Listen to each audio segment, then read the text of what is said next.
Salute, pledge. I pledge allegiance to the flag of the United States of America and to the republic for which it stands, one nation, under God, indivisible, for liberty and justice for all. Salute, pledge. Juro fidelidad a la bandera de los Estados Unidos de Norteamérica y a la república que representa una nación bajo Dios, indivisible, con libertad y justicia para todos. Salute, pledge.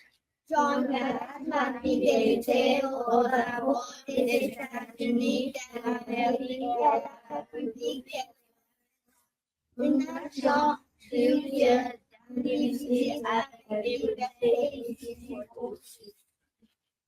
Salute, pledge. I salute the flag of the state of Oklahoma. It symbols of peace to unite all people. Places.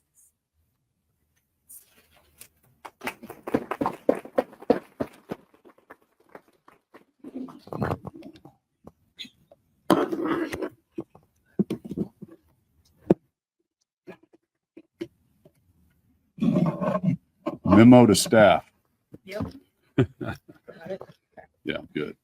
Hey, everybody, we are so excited to be here in Tulsa, Oklahoma. What a great day to be in T-Town, as we like to call it.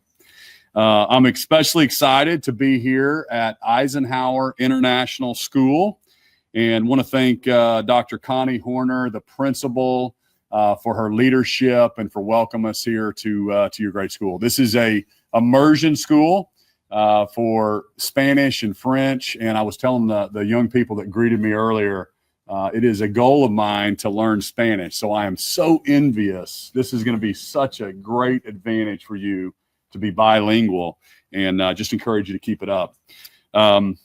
It's also, this school is a great part of Tulsa Public Schools, and we have our superintendent here with us, and you do an amazing job. We're so excited for your leadership.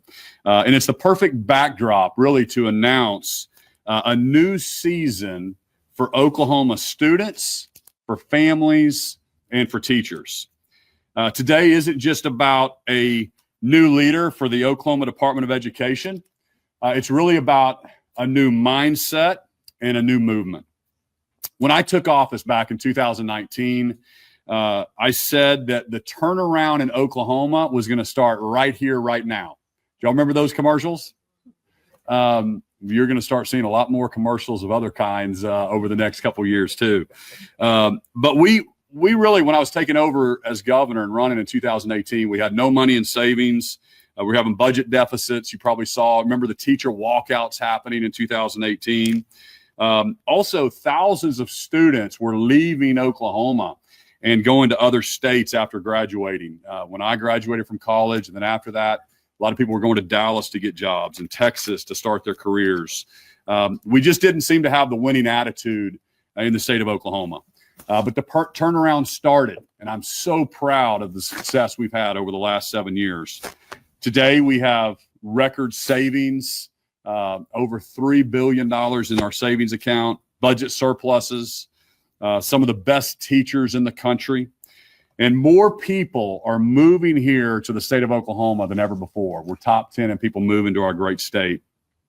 And probably one of my favorite stats, 85% of our college graduates are now staying right here at home in the great state of Oklahoma for all the opportunities, not only in Tulsa, but in Pryor and in Oklahoma City and in Grove and Enid and Lawton and all over our state.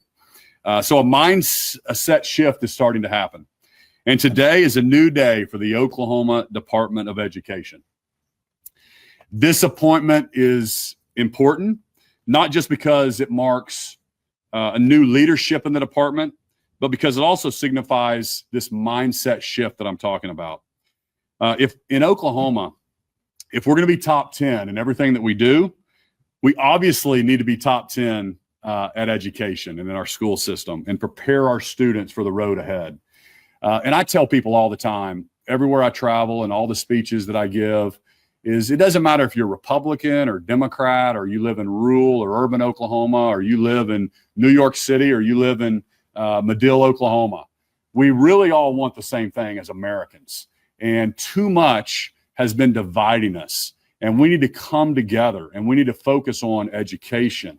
We need to focus on our economy, and we need to focus on infrastructure and healthcare. And I tell everybody, let's focus on those four things. Let Washington, D.C. play politics. We're trying to influence them a little bit as well. But in Oklahoma, we want Oklahoma to be the very, very best state to live, to work, to raise our family. And we can do that together as a community. And when I took office, I knew we needed a system that emphasized the learning needs of every single student. That's very important to me. I have 6 children. They all learn differently. Educators that spend their lives doing this, you know that kids need different things and they need different tools. And that's why we passed open transfer. We saw some kids wanting to go to different schools for different opportunities. And so we knew that was very, very important. So I want to thank the legislature for getting that across the finish line. Open transfers was really important. We also passed the best education freedom plan, I think, in the country. And I remind people all the time that rich people already had school choice. First thing they do is they decide what neighborhoods they're going to move to, or what school district they want to be in, and where they can get their kids into the best school, or if their kids are being bullied, or they want more opportunities, they're going to move their kids to another school. And so with our education freedom, now every single parent has a refundable tax credit to move their kids if they think there's a better opportunity for them. That also injects competition into the system that holds everybody accountable. Everybody gets better. And I knew our schools also needed to be secure. So we want our kids spending time learning, not worrying about their safety. So we passed Secure Our Schools and the Alyssa's Law. I knew we needed kids that were graduating college ready or career ready. So we created different pathways for kids to move, so they can have more hands-on exposure through different class options, more school choices to fit their needs. I'm taking a trip to Switzerland to look at their model.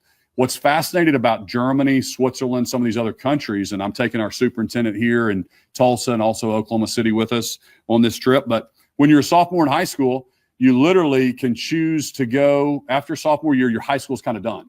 So your junior and senior year is when, if you want to go to college, you start preparing for college. But if you want to go a career route, you literally start going and working as an apprentice, an internship, you start getting paid. And guess what? 60% of the kids choose that route. And it's not poo-pooed like it is here in the U.S. We want kids. It actually, the average starting salary in the United States of America for a kid that graduates from trade school is $62,000 a year. The average salary for a bachelor's degree is $52,000 a year, plus all the debt that they have. And so I just encourage us to rethink how we are, our school counselors, how we're exposing our kids, making sure that we are getting them ready for the career that they need. But the mission is clear, and we're going to get it done. But before I became governor, and many of you probably are like this or maybe watching on TV, when I was growing up in Oklahoma, I had no idea that the superintendent of education was separately elected and kind of had their own political agenda. I didn't know that. The reality is that there has always been misalignment between the governor and the superintendent. At best, we had parallel agendas that with very little coordination. And at worst, you might remember back in 2022, the previous superintendent switched parties and campaigned for governor while they were serving. This has been a long struggle, and it's held Oklahoma back from becoming top 10. We can and we should change that. The superintendent of public instruction should be a position appointed by the governor. There's only 12 states in the U.S. that elect the superintendent of education. And there's really zero correlation between outcomes with those 12 states that they're having better outcomes than the other states. So I urge the legislature to take this opportunity to send to the ballot an appointment authority for the next governor to be able to appoint the superintendent of education to align with that vision and really focus on the kids, reading and math and getting our kids ready for the workforce instead of running for the next office. And I look forward to to working with the legislature this next session. And I'm so honored that Speaker Kyle Hilbert is here in the room with us. Thank you so much, Speaker. And Pro Tem Lonnie, thank you so much. Lonnie Paxton is with us. Thank you for your leadership. Big things are ahead. And I'm excited to announce my first appointment after 7 years as governor to the Superintendent of Education. But maybe more importantly, I'm excited to announce the turnaround team that we're going to put alongside this person. This team will be tasked with rebuilding a vital agency and returning focus to the mission of serving Oklahoma students. We're going to be the envy of the entire country, and it starts right here, right now. With that, I want to welcome Lyndall Fields up here to the stage with me.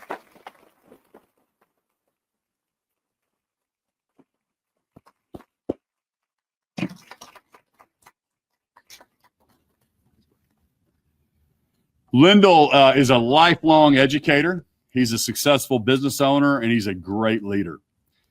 He's dedicated his career to preparing Oklahoma students for the workforce. I love his background.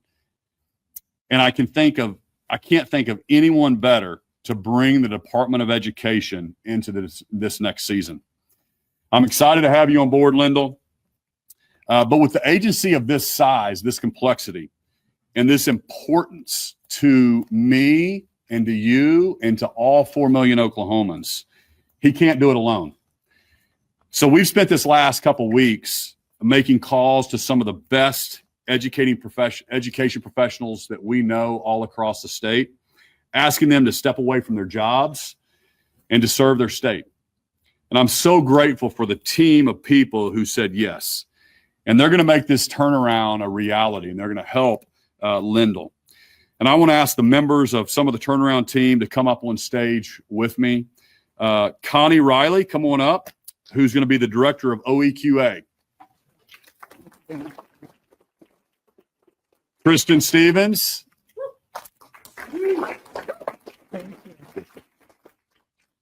Dr. Romel Muex-Poland.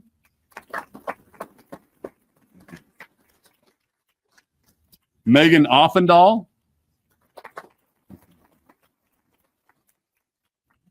Tom Newell. Tom's my chief, and this is such an important part that he's agreed to go over and help with this transition.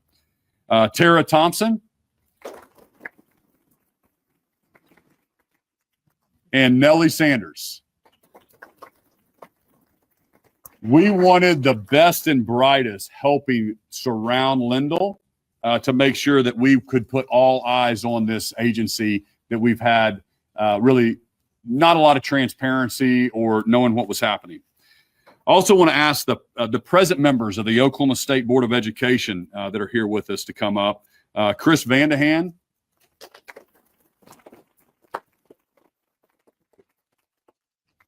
And excited about a couple new members. Wes Nofire is going to be joining the board as well. You want to come on up, Wes? And Brian Bobeck, he's not with us, but he's going to be rejoining the board, and he is a great leader. He's serving also in the state of our faith-based initiatives. But this really is a new day in Oklahoma, and we're going to lead the nation. With that, I want to invite Lyndall up to greet you and say a few words. Lyndall.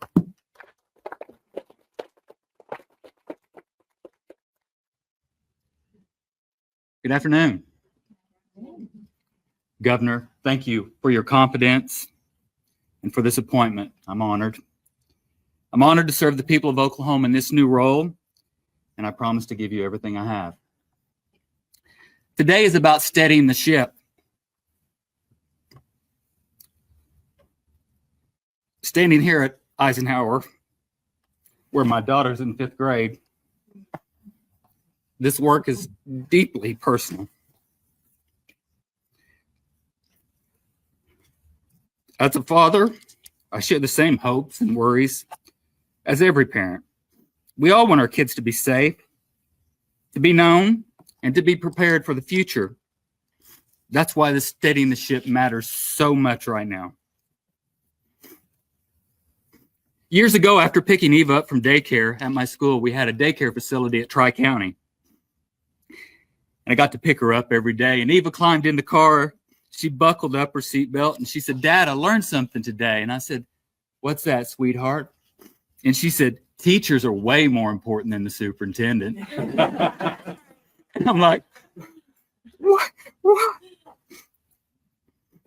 And she was and is right. If you're not a teacher, a bus driver, a cafeteria worker, or a custodian like Bonnie here at Eisenhower, someone who works with students every day, then you and I are support staff. Our job is to take care of the people who take care of the students. That's why our new mantra is, if you're not taking care of the students, take care of someone who is. So today I want to start by thanking those who are most important, our teachers. To every teacher in Oklahoma, you are the heartbeat of this work.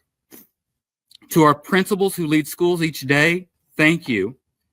And to leaders like Principal Horner, who can often be found in the pickup line at the end of the day, carrying an umbrella. And from personal experience, I know reading one-to-one with children who need it. And Dr. Ebony Johnson, who's guiding Tulsa Public Schools with vision and courage. Thank you for the way you serve students, families, and teachers. So how will we steady the ship?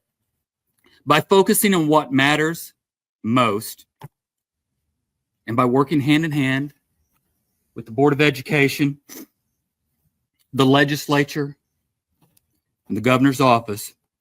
I bring with me a perspective of more than 30 years in education, including over a decade as a public school superintendent, leading one of the top performing organizations in the country. Since retiring, I've worked alongside schools across Oklahoma to build healthy, high-performing cultures. I know what works, and I know what gets in the way. Our work begins with 3 clear priorities. Number 1, reading proficiency, because every student deserves the gift of literacy. Thank you. Number 2, teacher recruitment and retention, because nothing matters more than great educators in every classroom. And number 3, career pathways, because every graduate deserves more than a diploma. They deserve a future with options. Thank you. And to parents, you are essential partners. We expect you to fight for the highest possible good of your children. And you can expect me to fight right alongside you. Along the way, we'll lead with honesty and respect. I believe in the principle, do what you say what you mean, don't say it mean. That's how we'll operate as a state agency, and that's how we'll treat one another. Before I close today, my friends, I'd like to introduce my wife, Leanne.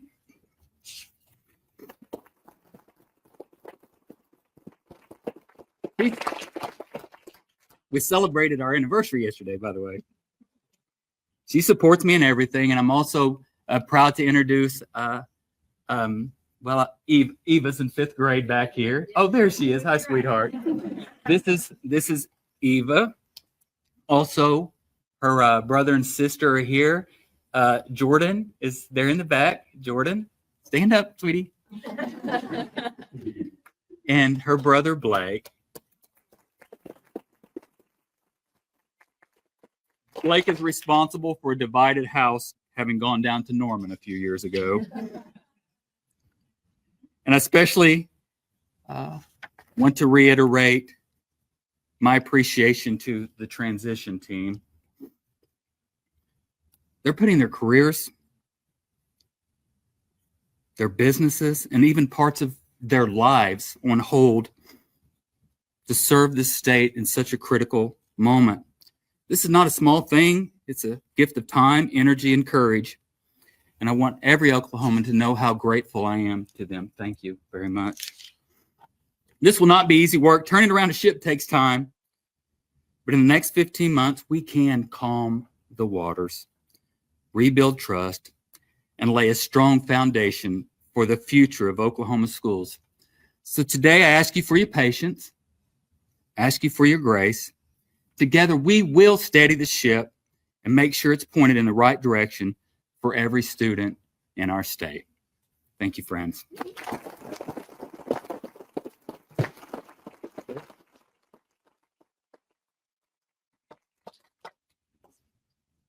You guys can see why I chose Lyndall, right?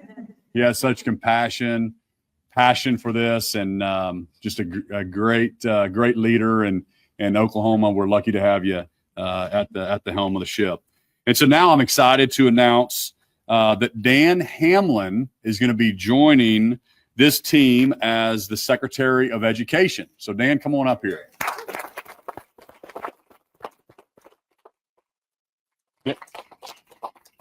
Dan brings years of experience as a professor. He's currently a professor and researcher at the University of Oklahoma at the College of Education.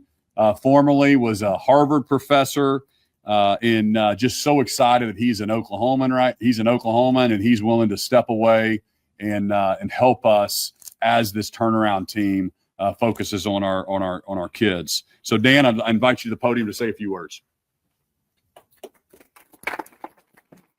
Well, thank you very much. And I just want to thank Governor Stitt and his team for this incredible opportunity.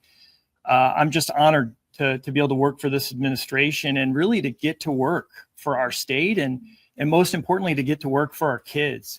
As Governor Stitt just outlined, our state has incredible promise and opportunities for kids, but they're going to need a strong education to be able to successfully pursue those opportunities.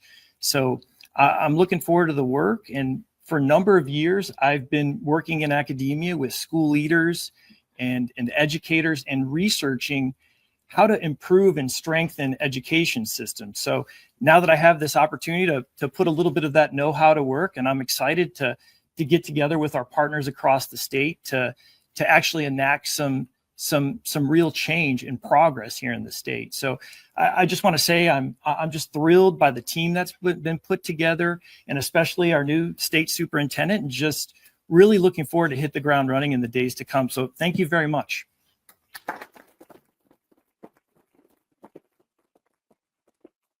So as you can see, we think this is a great day for Oklahoma. It's a great reset mindset and shift in the Department of Education, and so thankful for the team behind me that's stepping up to serve their state. So with that, we'll open it up to some questions for our team here.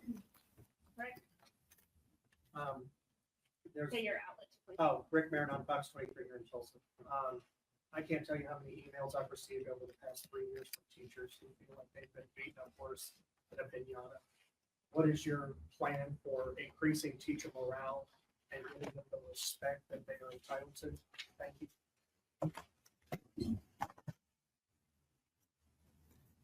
Thank you. Thank you, sir. I think it starts today with acknowledging our appreciation for them. I think people need three things. Number one, they need meaningful work. They need proximity to a leader who cares about them. And finally, they need leaders to let them know they're proud of them.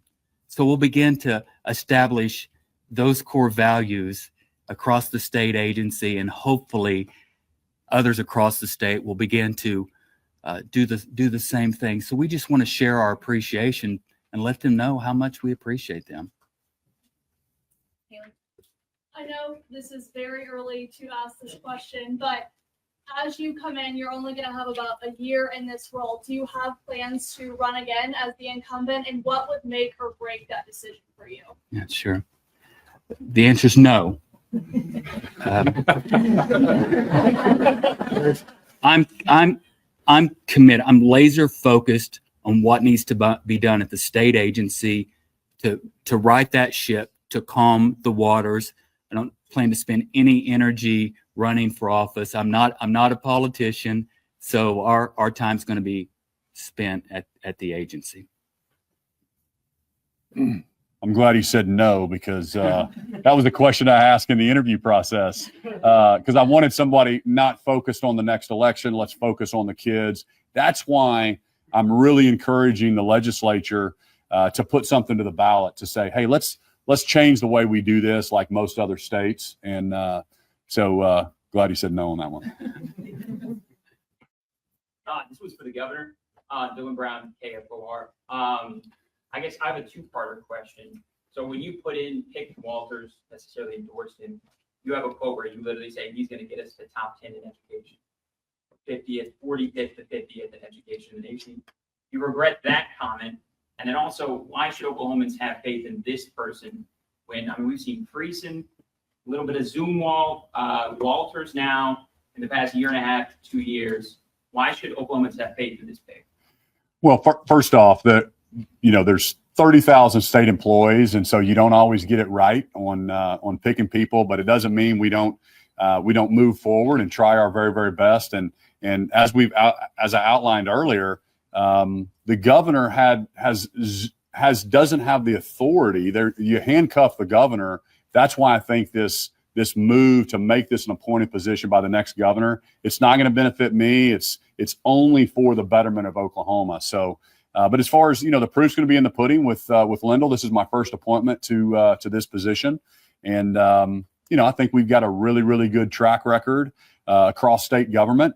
So the point of your question, you don't always get it right, and people move forward. Public service is hard, and I don't want to cast shade on anybody, but I think it's time for a reset in education, and I think Lindell is the right person to lead that. Murray. Murray Evans from Oklahoma. With this new team, what happens to the folks like Matt Langston and other leaders who have been in place the last couple of years?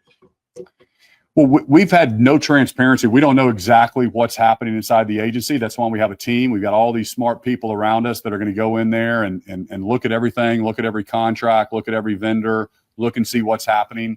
It's my understanding the person that you mentioned is no longer at the agency, but I know Lindell's going to roll up his sleeve with the team behind us, and they're going to be looking at all that, and I'm sure there's going to be some turnover. There's going to be people that are moving on, and then there's going to be some new faces in that organization. But here's the deal: if you want to focus on the kids, if you want to improve education, if you want to support teachers, I think Lindell said it very, very well. I say it all the time that we're here to support the frontline people, and I think that's you can see it in his heart and his attitude, and he's going to go through and give everybody a fair shake. But we're going to try to get the politics out of that agency and focus on getting the money to the classrooms, to the teachers.